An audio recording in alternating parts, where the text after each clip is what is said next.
अस्सलाम वालेकुम नाज़रीन। मैं अब्दुल जब्बार सुमरो हाज़िर हूँ आपके programme behind the news with Abdul Jabbar Soomro के साथ। तो शुरू करते हैं आज की खबरें और उनके तज्ज़िये। सबसे पहले एक अहम खबर, एक ब्रेकिंग न्यूज़, एक एक्सक्लूसिव स्टोरी आपको पहुंचाने जा रहा हूं, जो आपने शायद न सुनी हो या आपके कानों तक न पहुंची हो। इस खबर के पीछे बहुत सी पुरानी स्टोरी है। आज से 6 महीने पहले भी मैंने ये बताया था कि ऐसा मुमकिन है, कि ऐसा हो सकता है, लेकिन वो कहानी अब हकीकत बनकर सामने आ रही है कि कुछ अफराद दुबई में साबिक सदर आसिफ अली जरदारी के साथ मिले हैं और उन्होंने वहाँ प्रपोजल रखा है आसिफ अली जरदारी को कि वो मुस्लिम लीग नून का साथ छोड़े, अगले इंतखाबात में उनके साथ सीट एडजस्टमेंट न करें और पीटीआई के साथ मिलकर पंजाब में इंतखाबात लड़ें। ये आपको भी चौंका देने वाली खबर लगी होगी, लेकिन ये एक हकीकत है। और कौन लोग थे वो? उनमें एक मलक रियाज, एक वज़ीर आला, निगरान वज़ीर आला पंजाब मोहसिन नकवी, और तीसरा एक अहम शख्स था जिसका फ़िलहाल नाम नहीं लिया जा सकता। तो ये 3 अफरादों ने मिलकर आसिफ अली जरदारी से मुलाकात की और दुबई में 2 रोज़ कबल उन्हें ये मैसेज दिया गया कि आप अपनी पार्टी को पीएमएल नून से डिस्टेंस पे रखें और उससे इंतखाबात के लिए जो आपने सीट एडजस्टमेंट की बात की थी उस पे न करें और पीटीआई के साथ आप बात करें और पीटीआई और आप मिलकर पंजाब में अगला इंतखाब लड़ेंगे। अब आप कहेंगे कि इमरान खान से कैसे मुमकिन है? तो इस सारी सूरत हाल में इमरान खान मंजर पे नहीं होगा। इमरान खान की पार्टी ज़रूर होगी पीटीआई, तो शाह महमूद कुरैशी उसे लीड करे या परवेज़ इलाही उसको जो है लीड करे। कोई दोनों में से लीड कर सकता है, लेकिन ये पार्टी पीटीआई इमरान खान वाली कहलाएगी और ये पार्टी इमरान खान के बगैर इंतखाबात में आएगी और इस पार्टी को पीपल्स पार्टी के साथ मिलाकर पंजाब और केपीके में इंतखाब लड़ा जाएगा। इस तरह पीपल्स पार्टी का भी फ़ायदा होगा और पीटीआई का भी भला होगा कि उसे भी एक बड़ी सपोर्ट मिल जाएगी। तो ये नई डेवलपमेंट है जो मैंने आपके सामने रखी है, लेकिन आसिफ अली जरदारी इस सारी चीज़ पर फ़िक्रमंद है और उन्होंने अभी तक उस प्रपोज़ल पर न हाँ की है न ना की है। उन्होंने सिर्फ सोचने का वक्त लिया है। लेकिन उनके सोचने के वक्त के बाद ही आपने देखा होगा पिछले 2 रोज़ से पीपल्स पार्टी के तेवर बदले हुए। पीपल्स पार्टी का एक आला सतही वफद, वज़ीर आला सिंध भी उसमें शामिल थे, वज़ीर आज़म से मिला और उन्हें सिंध के मरूज़ात पेश किए और कहा कि सिंध के जो सैलाब के लिए वफाकी हुकूमत ने वादे किए थे वो पूरे नहीं किए, बजट में उसके लिए फ़ंड नहीं रखे, वो फ़ंड भी हमें दो, इस बजट में एलोकेट करें फ़ंड, ताकि हमें पैसा इंतखाबात से कबल मिले, ताकि हम लोगों को घर बना के दे सके, ताकि पीपल्स पार्टी सिंध से आइंदा वोट ले सके। तो ये सारी सूरत हाल थी और इसी पर दूसरे दिन कल बिलावल भुट्टो ने वहाँ सवात में खौजा खेला के इलाके में एक जलसा किया। सवात में 21 साल बाद बिलावल भुट्टो वहाँ पहुँचे।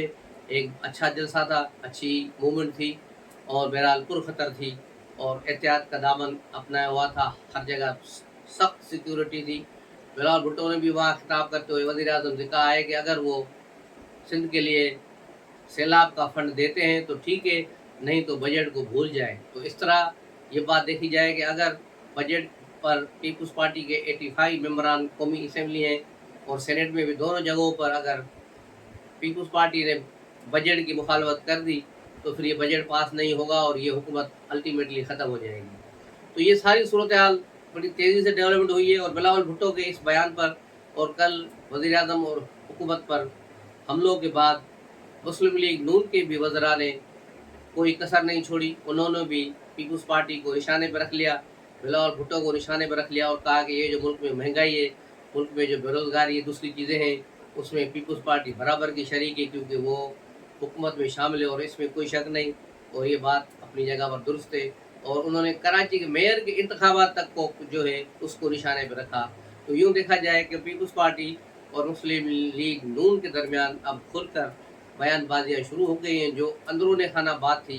गुज़श्ता हफ्ते तक हम कह रहे थे कि पीपी और नून लीग में इख्लाफात शुरू हो गए, तो ये अंदर की बात थी वो खुलकर अब आवाम के सामने आ रही है और इसमें मज़ीद आइंदा दिनों में तेज़ी आएगी।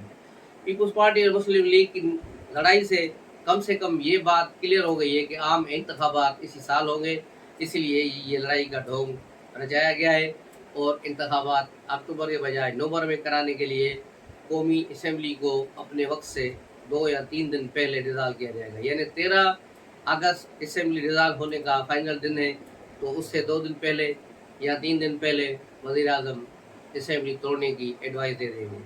तो एडवाइस देने का मकसद यही होता है, सदर को एडवाइस करेंगे, सदर उस पर हाँ करे या ना करे, 48 घंटों में असम्बली खुद ब खुद टूट जाती है। असम्बली अगर वक्त से पहले टूटती है तो इंतखाबात 90 दिन में होंगे।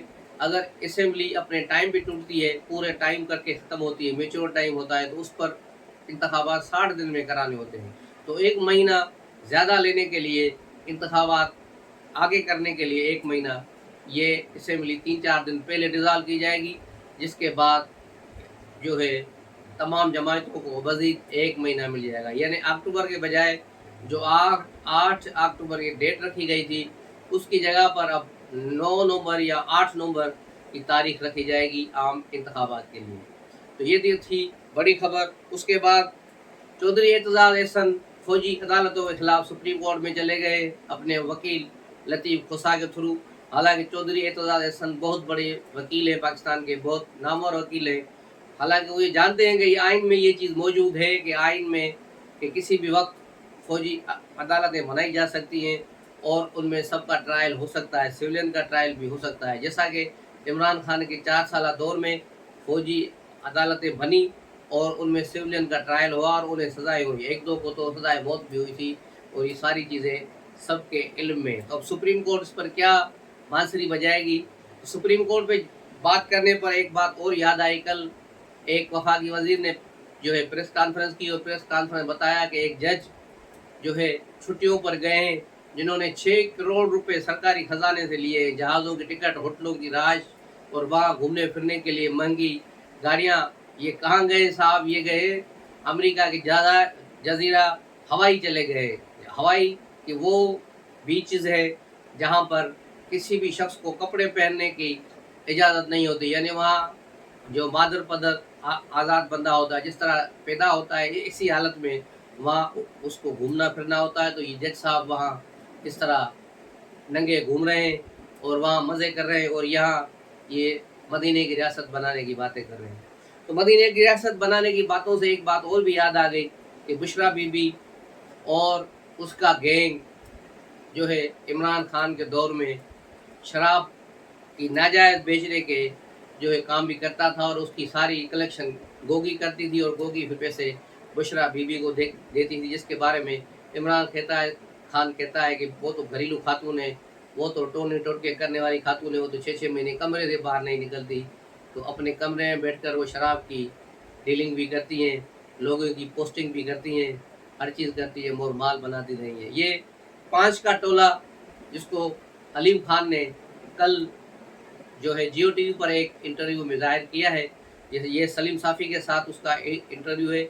ये इंटरव्यू यूट्यूब पर भी मौजूद है, आप सब लोग देखें, ख़ास तौर पे यूथिए ज़रूर देखें ताकि उनको पता चले कि उनका लीडर कैसा तोहम परस्त था। अलीम खान ने बताया कि वो 2013 में पंजाब तहरीक इंसाफ के सदर थे और 3 हलकों से इंतखाब लड़ रहे थे। 2 हलकों से सूबाई असम्बली के और 1 हलके से कौमी असम्बली के लिए टिकट भरे थे, फार्म भरा था। लेकिन इमरान खान को एक जहलम का कोई बाबा टकराया, उसने बताया कि तुम 2/3 अक्सरियत से जीत रहे हो, आइंदा वज़ीर आज़म तुम हो, लेकिन एक बात है कि ये जो अलीम खान है ये तुम्हारे जो है कामयाबी में रुकावट है, इसको हटा दो, इसको इलेक्शन में न लड़ने दो, इसको कहीं फिर एडजस्ट करना, लेकिन इसको फिलहाल हटाओ, ये खड़ा होगा तो जीत जाएगा और लेकिन तुम हार जाओगे।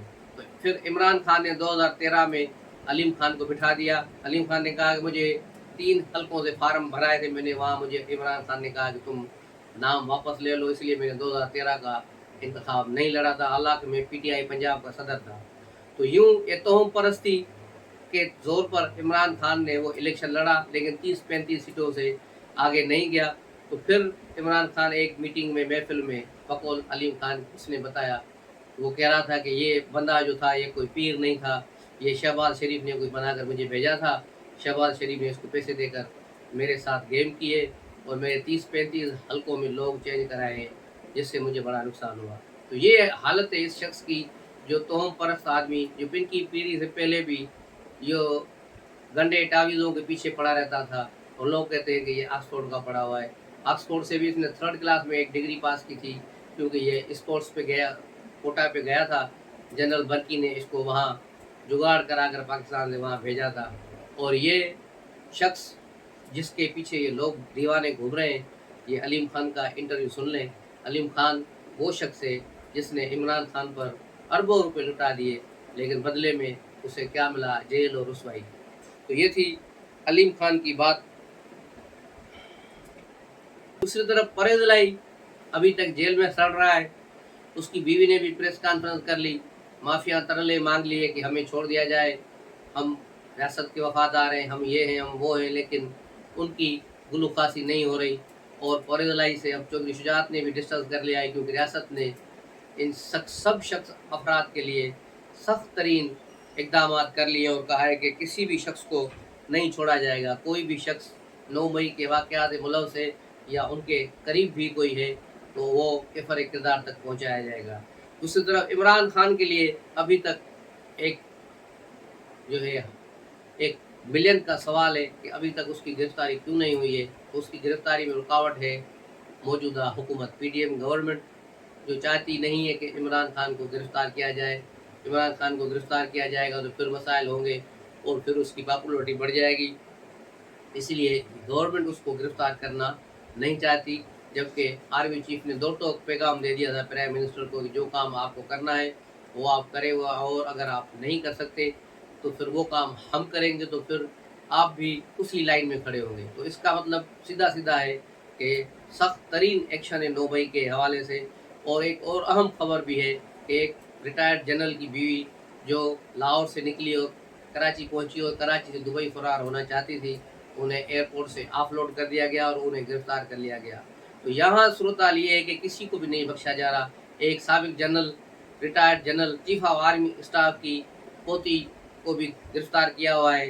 तो ये किसी को भी नहीं बख्शा जा रहा, सबको रगड़ा दिया जा रहा है कि कोई भी इससे नहीं बच पाएगा। लेकिन इमरान खान वो हस्ती है जो इन सारी चीज़ों से लाताल्लुक़ ऐसे बैठा है जैसे कुछ भी नहीं हुआ है। अब तो वो ये कह रहा है कि 9 मई में हमने क्या किया, ये तो फिर सब इन्होंने किया, यानी उन्होंने सारा इल्ज़ाम आर्मी चीफ पर लगा दिया है। रोज़ाना अपना यूट्यूब चैनल पे बैठकर वो एक व्लॉग करता है, वो सारी झूठी सूठी खबरें बनाकर लोगों को पेश कर रहा है। अब उसके देखने वाले दिन ब दिन थोड़े रह गए हैं और कोई वक्त आएगा तो शायद उसके व्यूअर्स हमारे जितने भी नहीं रहेंगे। तो ये सूरत हाल है इसकी, इमरान खान की। और ज़मान पार्क पे कल कुछ लोग उससे मिलने गए थे। ये वो लोग हैं जो यास्मीन खान के केस में थे। यास्मीन खान और दूसरों को तो उनकी ज़मानत मनसूख हो गई थी कि ज़मानत नहीं मिली उनको, लेकिन उसके साथ 12-13 लोगों को ज़मानत पे रिहा किया गया था, कारकुनों को। और वो बड़े बेवकूफ़ आदमी खुशी खुशी फिर ज़मान पार्क इमरान खान से मिलने गए और फिर वहाँ उन्होंने वो नारेबाजियाँ शुरू की। तो कल फिर जैसे ही वहाँ से वो बाहर निकले हैं तो फिर दोबारा गिरफ्तार हो गए। अब किस केस में क्या है, और एक जज का बेटा भी वहाँ से कल गिरफ्तार हुआ है। एक फुटबॉल टीम की खातून गोलकीपर थी पाकिस्तान की, वो भी इसमें यूथियाज थी और 9 मई के वाक़यात मुलव्वस है, उसको भी कल गिरफ्तार कर लिया गया है। तो ये गिरफ्तारियों का सिलसिला चल रहा है। मुराद सईद मुल्क से बाहर भाग गया है, अफ़गानिस्तान में, लेकिन अभी तक सुना है वो वहाँ भी ट्रेस नहीं हो रहे, वो कहाँ गए। हो सकता है अफ़गानिस्तान से फिर अज़रबैजान या कहीं और निकल के ये ऑस्ट्रेलिया चला जाए, जहाँ इसका अपना बड़ा एक सेटअप बनाया हुआ है। इन PTI के किसी भी वज़ीर ने करप्शन करने में कोई कमी नहीं की। ये जो बकौल PTI के रहनुमाओं के ये जो साइकिलों पे आए थे जिनके पास कुछ भी नहीं था, गधे गाड़ियों वाले अब लैंड क्रूज़र गाड़ियों में और जहाज़ों में घूम रहे हैं, ये सारी करप्शन 3 सालों में इंतहा दर्जे की करप्शन हुई है। पाकिस्तान को बेदर्दी से लूटा गया है। पाकिस्तान को जो दुनिया की 27वीं मईशत थी उठाकर 47 नंबर पर ले गए हैं। ये कोई मामूली काम नहीं है, ये इमरान खान का बड़ा कारनामा है। तो मिलते हैं अगले व्लॉग में, तब तक के लिए इजाज़त दीजिए। अस्सलाम वालेकुम।